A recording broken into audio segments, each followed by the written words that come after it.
Okay, a little windy today,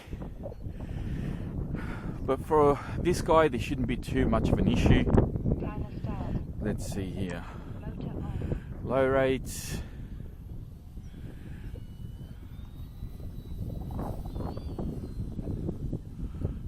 Not a problem. It's so bright. Whee! Coming down a bit close.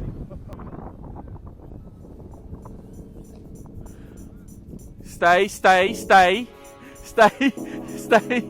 Ah!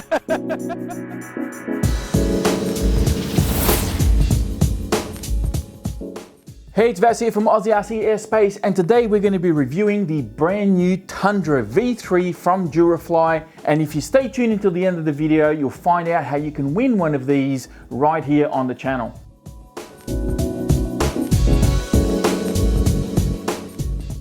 So kicking things off, we have the specs for the Tundra V3, which no doubt will be very similar to the Tundra V2. So the wingspan remains at a 1300 millimeters, length is 920 millimeters, flying weight is 1150 grams. Number of channels for this plane is 6 because we have reverse throttle available. Motor is a 36 900 kV brushless outrunner. The ESC is an Aerostar G2 40 amp brushless ESC with reverse, of course. We have 6 and 9 gram servos pre-installed. The prop is a Durafly nylon reinforced 11.5 by 5. Battery recommendations are an 1800 to 2200 milliamp 4S, but I think you can probably run a little bit bigger battery in here because there is a bit of room in there, and I think the plane can handle it as well. Now lastly, the plane is available in only 2 colors this time around. You have the classic Tundra green, and of course now they've got this new red, which is on a silver base, and it looks absolutely fantastic. This is the Inspire color. This is the color that the plane is actually based on. This is where HobbyKing or Durafly got their inspiration for the Tundra, which was a stole plane, and it looks amazing. I really like the red, and I'm very glad I ended up with it because let's face it, red goes faster, right? Okay, so assembling the Tundra is actually pretty straightforward. There should really be no surprises here for anybody that's built any type of plane in the past. When you open the box, you do get this little quick start guide, which kind of gives you control throws, recommendations, and CG and all that, and all the specs. There is a QR code that you can scan, and that will take you to the online manual, which will give you a bit more of a step-by-step guide of how to assemble this plane. It really is pretty easy to get this thing up and going. You will, of course, need to mount the landing gear on here. You got to put the wheels on the landing gear. You got to screw in these little struts that they provide for the wings, and then the main wing just kind of bolts on with 2 screws on either side from the top, and the wing just kind of butt joins into the actual fuselage, which is a really nice and quick and easy way to do it. There's no wiring that you got to do. It has these quick release kind of wings with the little plugs, so it's really easy to do. Your horizontal stab is also bolted on, so again, very easy to get that going, and then you just connect your control surfaces and you're pretty much up and ready to go. The only gluing that you are going to need to do is the vortex generators that are on the top of the wing here. They give you a bunch of these to glue on one at a time, which I guess is probably a little bit of a minor complaint here. I kind of wish they were on like a strip of plastic that you could just stick the whole strip down, and you know, you'd be done in about, I don't know, maybe 4 separate strips, as opposed to gluing down, I don't know, like 30 of these things individually, which I guess is probably you know, my only complaint about the assembly of the plane. It's not a difficult thing to do, it's just a little bit tedious and just adds to the build time, but it's really a first world problem. I mean, this thing goes together so quick, you'll be done before your batteries are charged. Now, in the box you also get a couple other goodies. You get this little foam piece here, which is for the optional candy dropper that you can get for this plane. This goes on the belly of the plane, and you can mount that on if you want to. They give you the rudder for when you install your floats, so the floats are included in the box. Obviously I've got the Inspire theme in the red here, so I get the red floats. The green one will have the green floats, and so on. I believe that these are the only 2 colors that are available at the moment in the V3, so they've scrapped a lot of the other colors. You also get some additional screws here to put on the landing gear for the float. So they give you all the wires and everything that you see. So all of that is for the floats. That's all included in the box as well. There's also a couple of spare vortex generators in there in case I lose any of the ones that I've glued onto the wings, some Allen keys, and there is a screw for the prop, but it's just one of those, like just a basic nut that goes on the prop. I didn't like the way that finished off, so I went into my spares box and found a spinner that actually looks a little bit nicer. It's just a basic little spinner on there. It just finishes it off, I think, just a little bit better. Kind of wish they didn't include such a ugly nut to finish off the plane. But aside from that, assembly is pretty simple. There are no nasty surprises here. This should take you maybe an hour and a half, 2 hours, you know, give or take of your skill level. You might even be able to do it quicker than that. But yeah, that's roughly what it took me, just a couple of hours and I was done.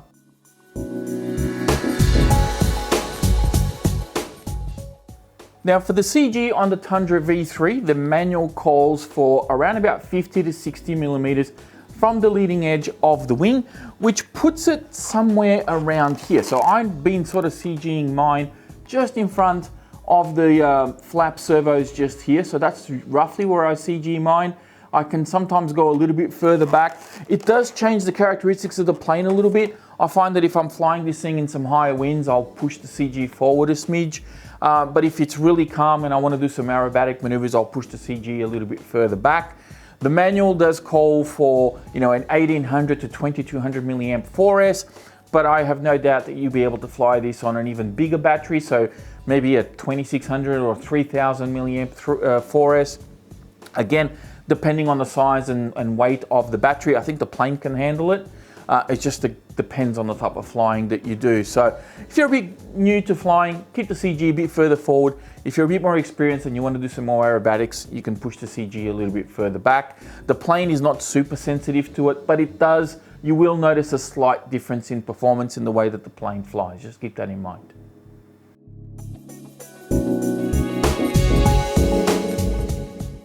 Okay, so for radio setup, I'm going to show you what I've done and how I've got this plane set up on my radio and how I like to fly it. I've probably got close to about 25, 30 flights on it now. I've flown it heaps since I got it a little bit early, and HobbyKing were very kind enough to send it out to me for testing. I've put a lot of packs through this plane to really get used to it and give you as much feedback on it as possible. So first things first, you'll see my radio here, I've got my timer set to 5 minutes.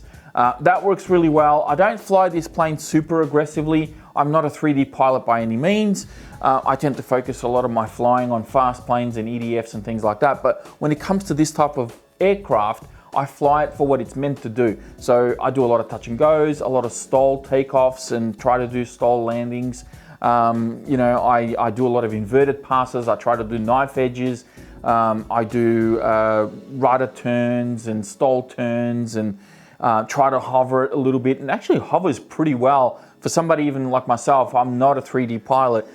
It actually doesn't do too bad as a hover plane, but it does do a lot of really cool things really well. Slows down really quickly as well, and we'll talk about that a little bit as I go through this setup. So for my dual rates and everything, both my ailerons and my rudder are set exactly the same. So low rates, I've got 70 and 25.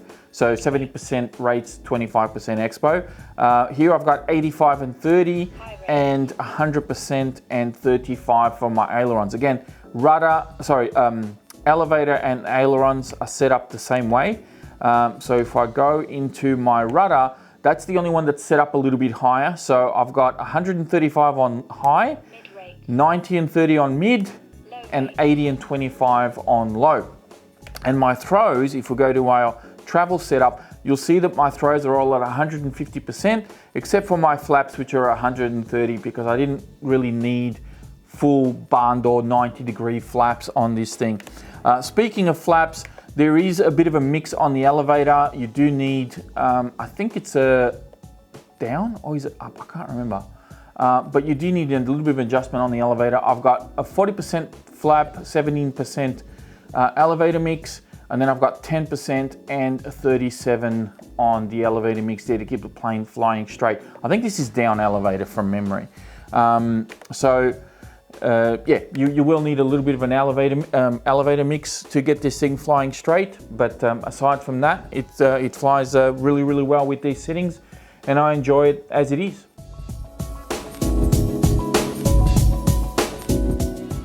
So we're going to change things up a little bit with this review, and I'm actually going to show you a flight now. So this is one of the early flights with the Tundra, and you'll see how I sort of handle the plane and you know how I'm getting used to it. And then I'll come back and give you some feedback on the aircraft, so a full review of what I think of the Tundra V3, and then we'll close this out again with another raw flight at the end, which will be one of the later flights where I'm really comfortable with the aircraft. Now the third flight.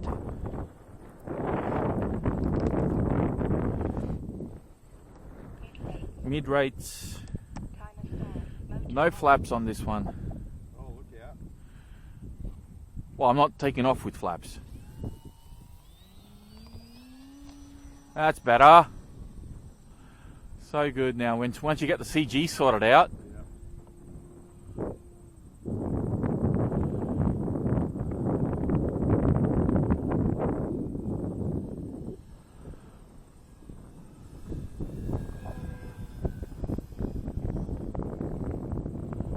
Good power. Oh man, it's got almost unlimited vertical. This thing just climbs.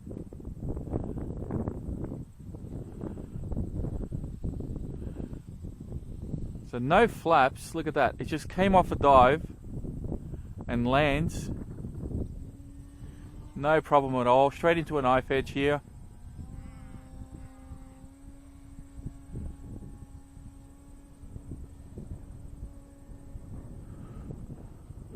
God, that silver disappears so easily in these clouds.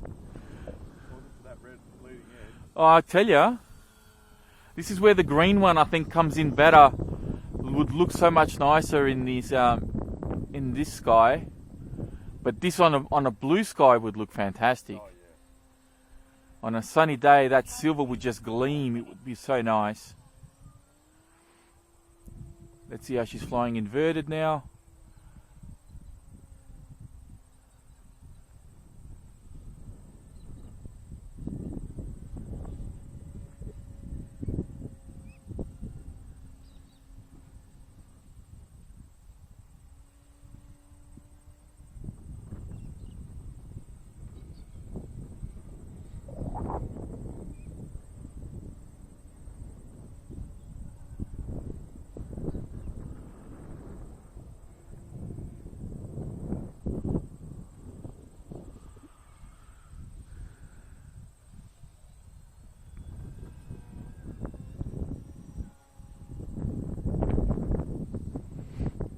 Bit of rudder around the turn.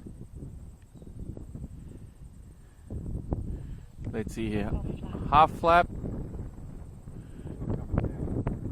Half flap. Do like a helicopter landing. Doink. And now if we do a stall takeoff, it should basically just get clean off the ground if I just go full up elevator and full throttle. I don't think the wheels got a full rotation then. It was about 2 feet.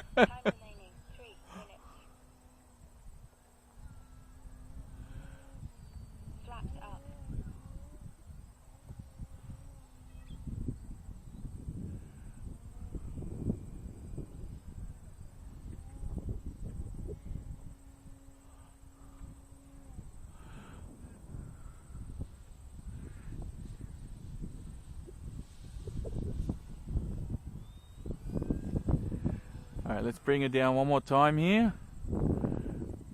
We'll come in with half flaps.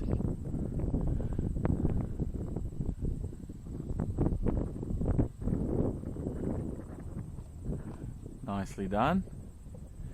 Alright, so count the rotations on the wheels for me, okay? Here we go, full throttle and full up elevator. No rotation. No. I almost stuffed it up though.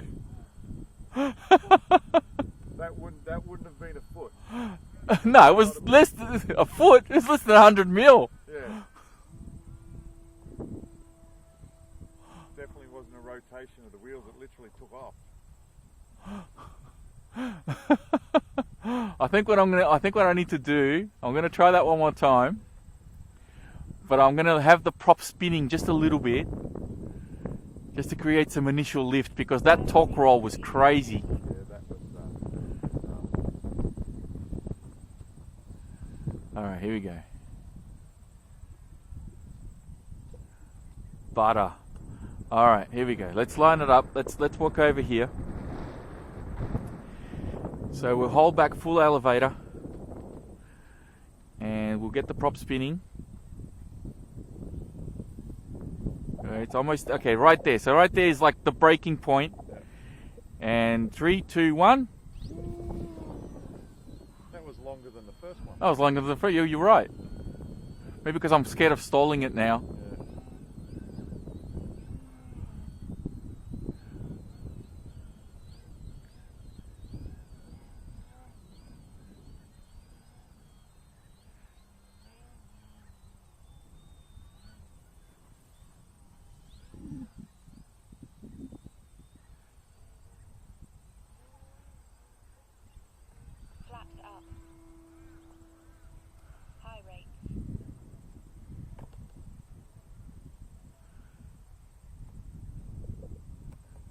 Oh, it's just vomited in the cockpit. You reckon?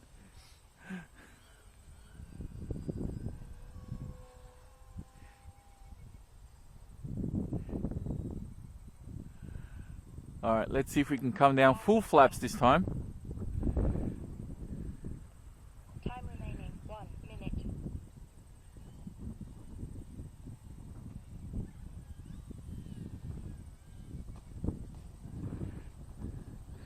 I wonder if you can take off with full flaps.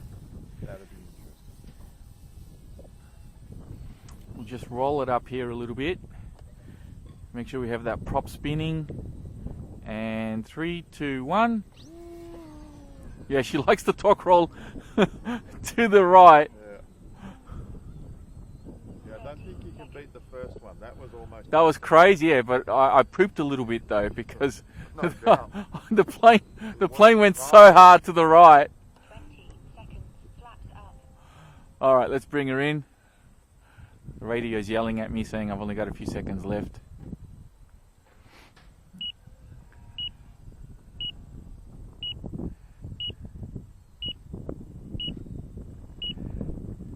Takeoff flaps. Time expired. Landing flaps.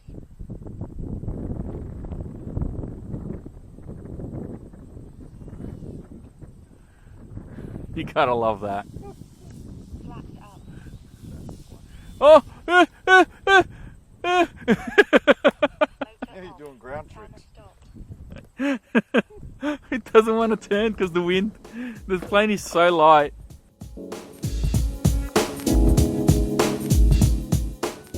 So this is the part of the video where I get to give you a little bit of pilot, give you a bit of an insight on my experience with the Tundra V3 and how I found the plane. Now, before we get stuck into that, I do want to give you a little bit of a background story with the Tundra, because I actually had one way back when the V1s were first released.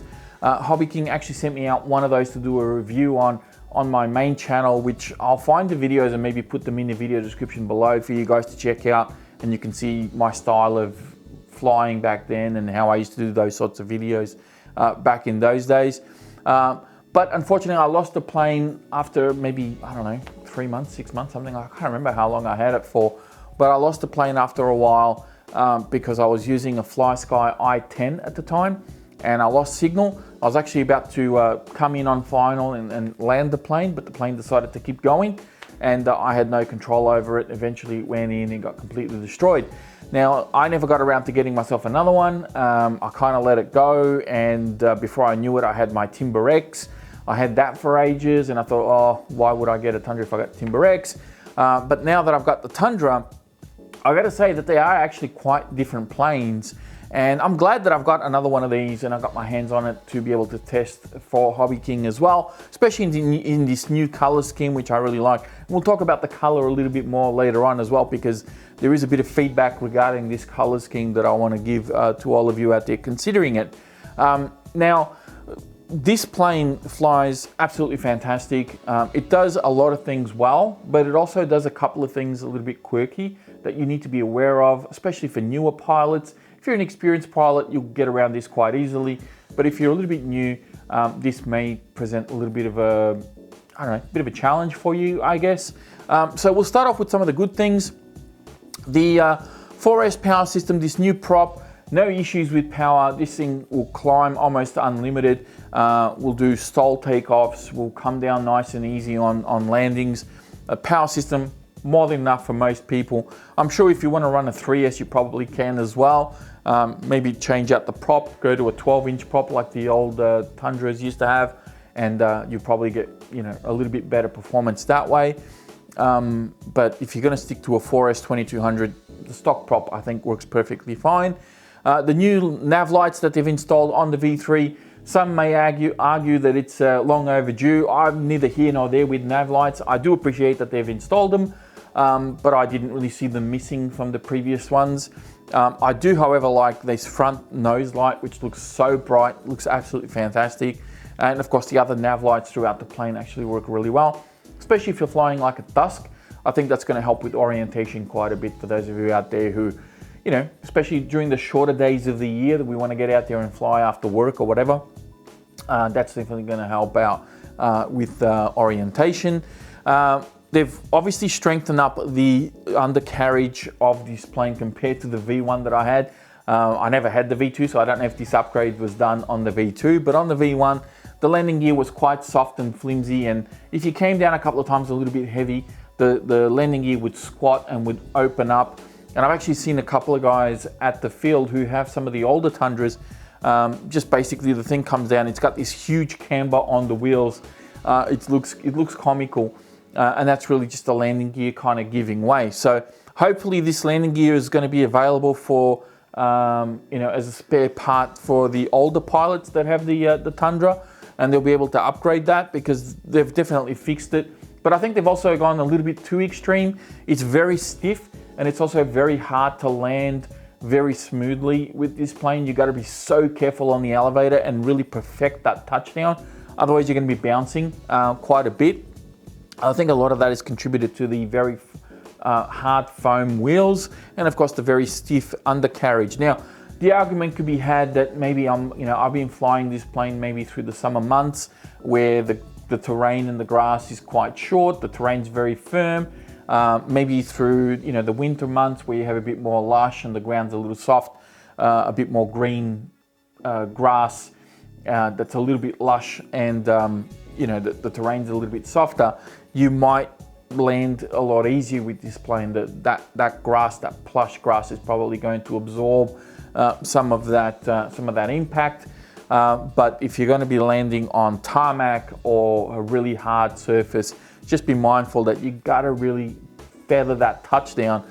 Otherwise, it's just going to bounce on you quite aggressively. So that's one little minor complaint. Stall takeoffs and all that sort of thing, no problem at all. The plane is very lightweight, handles wind and calm conditions equally well. Wind, especially for such a light aircraft, this thing has no problems at all in the wind, especially when you deploy a little bit of flaps. The thing will just sit there and kite and will even fly backwards quite easily. I think it actually does a better job of doing that than the Timber X, which is a bit of a byproduct of obviously this plane being a lot lighter. You got ball end linkages all the way around. You got almost a non-glue assembly, which I think is a great positive. You got hex hardware now all the way around as opposed to the Phillips heads. You got an FPV canopy made out of plywood that you can assemble and fly this on FPV. Floats are included as well, which is great. So there's a lot of boxes that this ticks that I think will appeal to a lot of people. Now, as far as flying this thing, there are a couple of quirks that I'll point out. Number one, flying inverted. You do need to keep your wits about you because it does have a flat. And the wing does have a little bit of dihedral, as you might be able to tell. So flying inverted, you got to make sure you keep your speed up, and you'll find that when you're powering up inverted, so as you're trying to sort of do a negative turn inverted, you're mostly sort of powering through the lack of lift that you have. So it's a little bit, you'll notice this when you're flying. It's not necessarily detrimental to the plane. You just need to be aware of it, that you can fly a lot slower right side up than you can inverted. Inverted, you need to keep your speed. Otherwise, you're going to find the plane becoming quite unstable at lower speeds quite easily. So that's just something to keep in mind. Also with knife edges, I find that I have to input quite a bit of elevator to keep the plane going straight. So with a knife edge, you know, you got the plane kind of sideways. You want the plane to sort of go and keep going straight down the line, but it wants to constantly do this. So I have to input a little bit of down elevator to keep the plane kind of going straight. So it requires a little bit more concentration, because normally you're just trying to maintain speed and angle. So, you know, you don't want the plane to sort of be diving down. You don't want the plane to be sort of climbing. You want to keep that knife edge nice and clean and straight. But now you also need to incorporate the elevator so it's not coming back towards you as you're doing a knife edge. So that's probably the only thing that I can sort of point out in the flight characteristics. Aside from that, this is an amazing plane. You got the hard point for towing gliders up here. You have this great color scheme, which again, I'm just going to mention this with the color scheme. In the gray, on a gray sky, this thing does become a little bit harder to see. You might not think so because of the red, but the red really only pops when the sun is hitting it. When there's no sun, the red kind of fades and it becomes a little bit darker. So with the gray body and everything, it does become a little bit harder to see, especially when it starts to get a bit higher or a little bit far away. It's not the worst thing, but it's just something to keep in mind. However, when it's sunny, man, do these colors pop. I mean, that silver just gleams and the red really pops. It's the easiest plane to see in the sky by a mile when it's sunny. But when it's overcast, it's like somebody just turns the lights off and you're almost flying in the dark. So it's really weird. I've never seen a plane that has such a dramatic contrast between daylight and overcast weather. This is definitely one, and it's really because of the color scheme. So it's an interesting one, but aside from that, that's pretty much all the info I have with this one as far as the pilot feedback.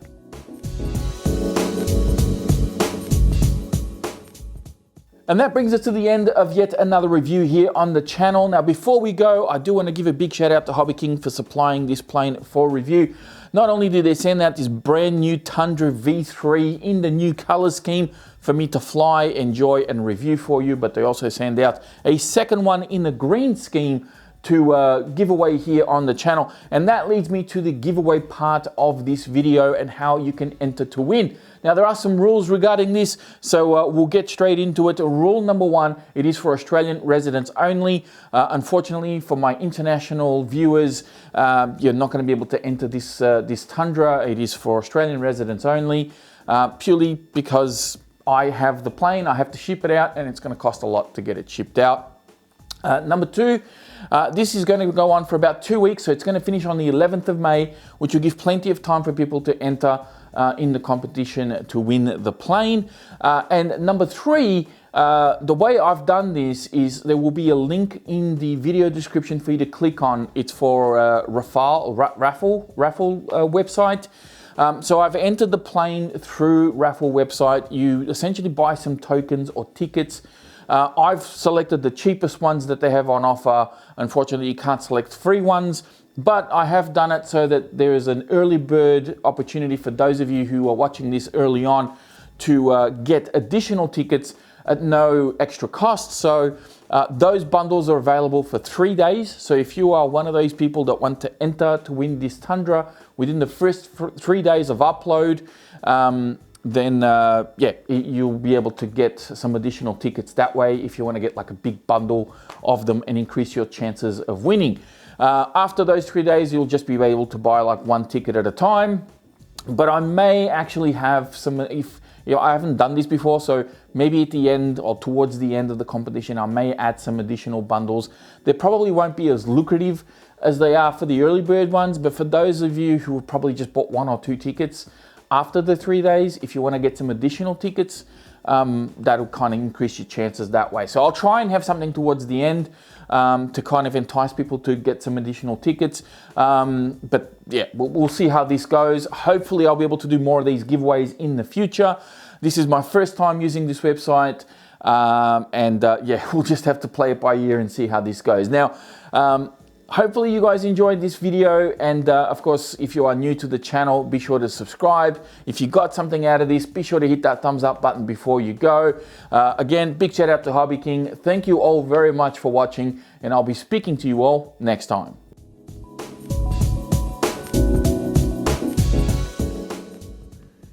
Timer start. Motor on. Takeoff flaps.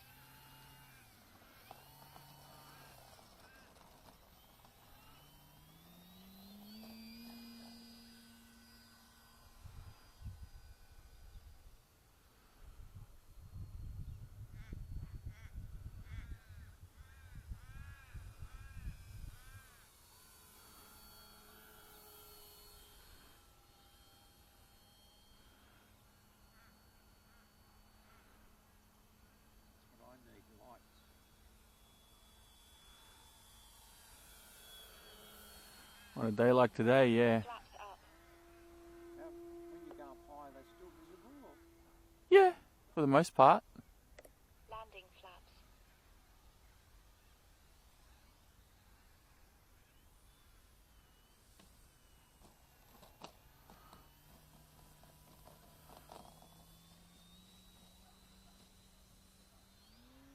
Flaps up.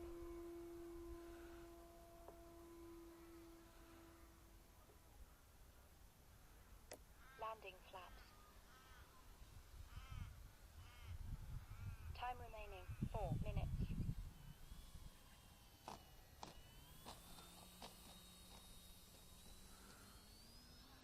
Takeoff flaps. Flaps up.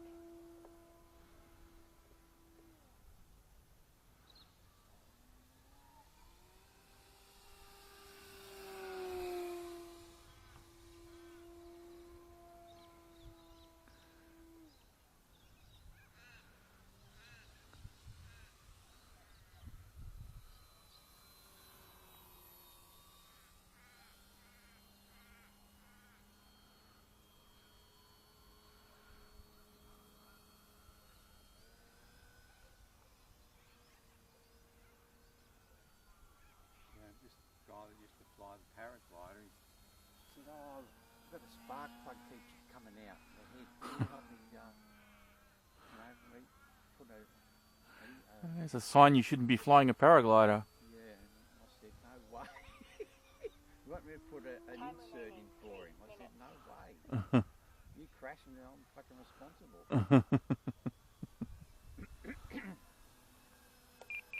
Anyway, he ended up big crashing. Broke his back.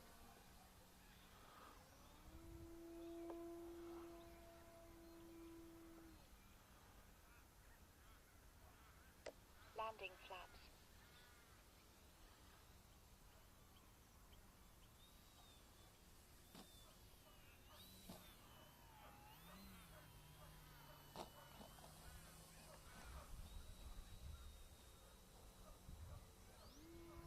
Flaps up.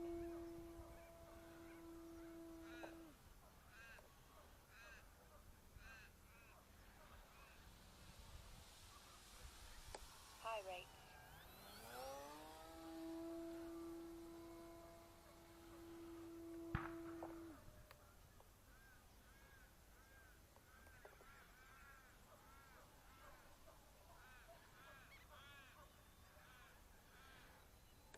Low rates. Takeoff flaps.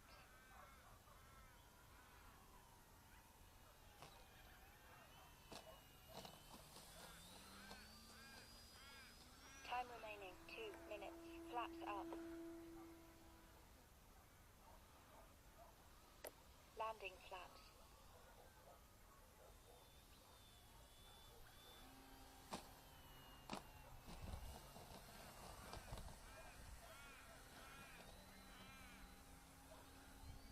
Flaps up.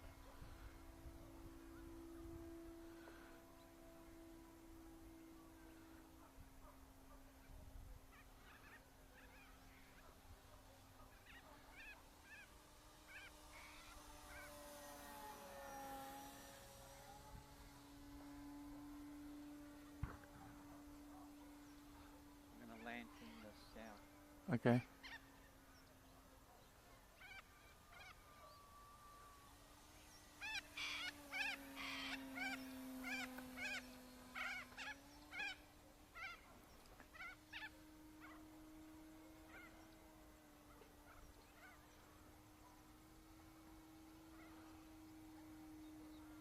Time remaining 1 minute.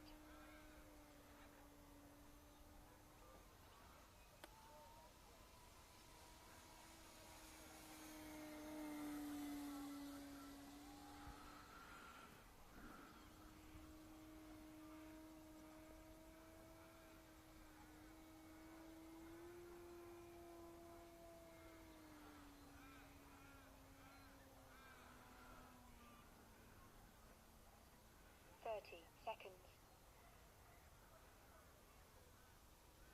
Take off flaps.